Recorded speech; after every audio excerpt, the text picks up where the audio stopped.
Hi தங்கக்குட்டிகளா, வணக்கம் எல்லாத்துக்கும். எல்லோருக்கும் வணக்கம் வணக்கம் வணக்கம். அன்போடு அழைக்கிறவங்களே இந்த வீடியோ பாருங்கள், எனக்கு சப்போர்ட் பண்ணுங்கள். பார்க்கலாம் அதுக்கு மேலே கடவுள் எப்படி விட்டுருக்காளோ. எங்கள் கல்யாணத்து கதை ஒரு பொண்ணு சொல்ல சொல்லிச்சு. எங்கள் கல்யாணத்து கதை நான் சொல்கிறேன்.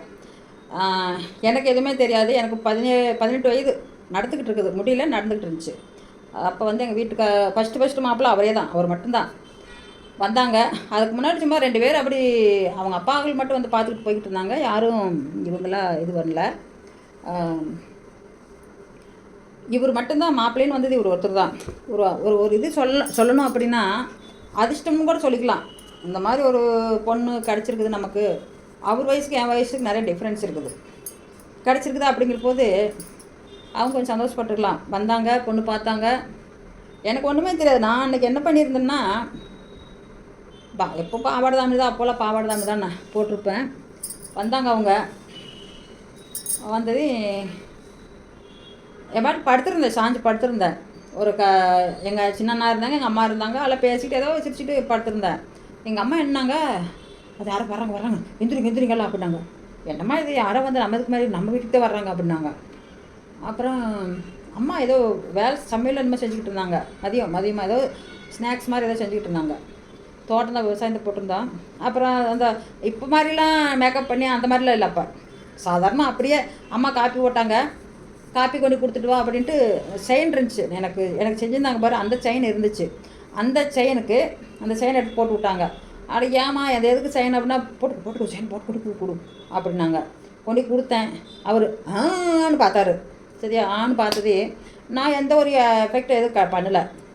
சைலண்டாக பார்த்துட்டு வந்துட்டு நான் ஓகே முடிஞ்சிருச்சு. தனியாக கூப்பிட்டு கேட்டாங்க. என்னோடய விருப்பம் எதுவுமே இல்லை. எங்கள் அப்பா அம்மாவுக்கு பிடிச்சிருக்குதா, ஓகே நான் பண்ணிக்கிறேன், அவ்வளோதான். அவங்க எப்படி இருந்தாலும் சரி, என்ன பண்ணாலும் சரி. நான் இது ஒன்று தான் அவங்ககிட்ட சொன்னது, என்ன கேட்டவங்க கிட்ட. அப்புறம் அவங்க எங்கள் அப்பா கிட்ட பேசி ஆச்சா போச்சா விட்டு ஒரே வாரத்தில் கல்யாணம் வச்சுட்டாங்க. என்ன அவசரமாக தெரியல, ஒரே வாரத்தில் கல்யாணம் வச்சாங்களா. நிச்சயதார்த்தம் அப்போ இல்லை 15 நாளில் கல்யாணம். ஃபஸ்ட்டு பார்க்க வந்தாங்க. ஃபஸ்ட்டு புதன்கிழமை பார்க்க வந்தாங்க. செகண்ட் புதன்கிழமை நிச்சயதார்த்தம் நடந்தது. மோதிரமே என்னமோ கொண்டு போட்டாங்க. அதுக்கப்புறம் நிச்சயதார்த்தம் முடிஞ்சு ஆந்திரா கிளம்புற அப்படின்னாங்க. சரி போயிட்டு வாங்க அப்படின்னேன். ஒரு எலுமிச்சம்பழம் இருந்தது கையில், அதை கொடுத்தேன். இந்தாங்க போயிட்டு வாங்க அப்படின்னு கொடுத்தேன். அப்புறம் சின்ன வயசு, நான் 14 வருஷத்துக்கு சின்ன பொண்ணு, அவர் 14 வருஷத்துக்கு மூத்தவர். எனக்கு அதெல்லாம் எதுவும் தெரியல, பண்ண போயிட்டு இருந்துச்சு. எங்கள் அம்மா என்ன நினச்சாங்களாம்மா, உடம்பு இருந்துச்சு, நல்லா குண்டாக இருந்தாங்க. அப்போவே குண்டாக இருக்கிறதுனால என்ன பண்ணியிருக்காங்க, மாப்பிள்ளை ஒழுக்கமாக இருந்திருப்பாங்க அப்படின்னு நினச்சிருக்காங்க. அவங்க ஏதோ ஒரு விஷயத்தில் சொல்லிக்கிறாங்க. அடுத்து இவர் என்ன பண்ணார் அப்படின்னா, தண்ணி போட்டுக்கிட்டு இருந்திருக்காரு. அந்த இதில் அவர் அந்த மாதிரி இருந்திருக்காரு. அவ்வளோ உடம்போடு இருந்திருக்காரு. எங்கள் அம்மா வேறு மாதிரி நினச்சிட்டாங்க. ஒழுக்கமாக இருந்திருக்காரு, பொங்கலிட்டு அந்த தொடர்பு இல்லாமல் இருக்கிறவங்க தான் அப்படி கட்டுக்கோப்பாக நல்லா இருப்பாங்க அப்படின்னு எங்கள் அம்மா கணக்கு போட்டாங்க.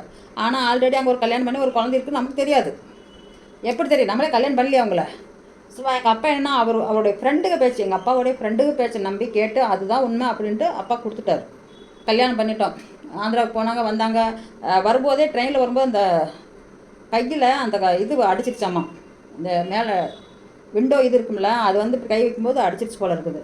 அப்புறம் அங்கேயே சண்டை கட்டி ஏதோ பண்ணி வந்திருக்காங்க. தாலி கட்டும்போது அந்த கை பொண்ணோட தான் இருந்துச்சு. இது கட்டினாங்க, கல்யாணம் பண்ணோம், ஆச்சு முடிஞ்சுது. போனோம் வந்தோம்.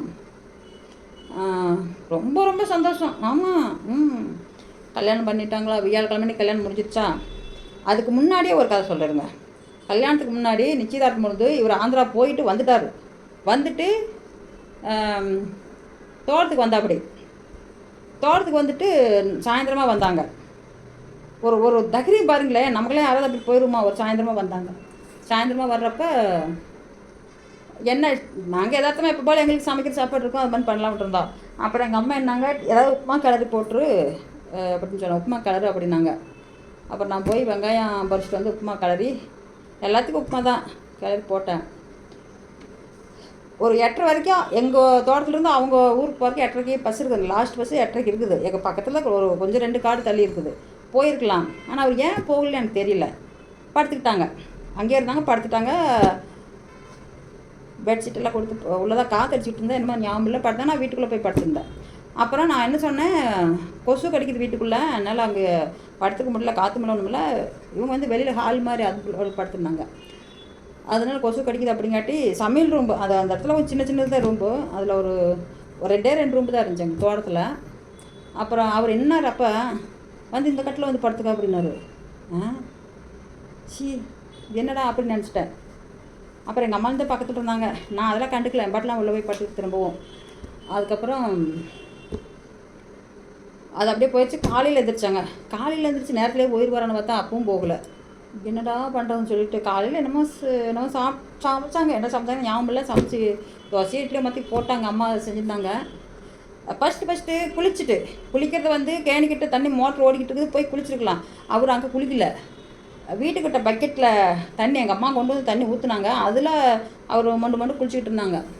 குளிச்சுட்டு அவங்க போட்டிருந்த ட்ராய் கழட்டி அந்த பக்கெட்டில் போட்டு வந்துட்டாங்க. பெரிய கொடுமையான நான் அதை போட்டு வந்துட்டாங்க. எங்கள் அம்மா என்னங்கிறாங்க, அதை போய் புரிஞ்சு போடுங்கிறாங்க. ஐயோ எனக்கு என்ன இதை போய் கையில் வரலாம் அப்படின்னு தோணிடுச்சு. என்ன இப்படி பண்ணுறாங்க, ஒரு மாதிரி அருகருப்பு மாதிரி எனக்கு. ஐயோ என்ன இப்படி அதை போய் புரிஞ்சு பண்ண, ஒரு அருகருப்பு மாதிரியே போட்டு அதை எடுத்து புரிஞ்சு காய போட்டு அப்படியே எனக்கு ஒரு மாதிரியாவே தோணுச்சு. அப்புறம் சாப்பிட்டாங்க, கிளம்பி போகிறேன்ட்டு போயிட்டாங்க. இது இந்த அளவுக்கு முடிஞ்சிருக்குது. நான் அடுத்த ஸ்டோரியில் நான் மறுபடியும் சொல்கிறேன்.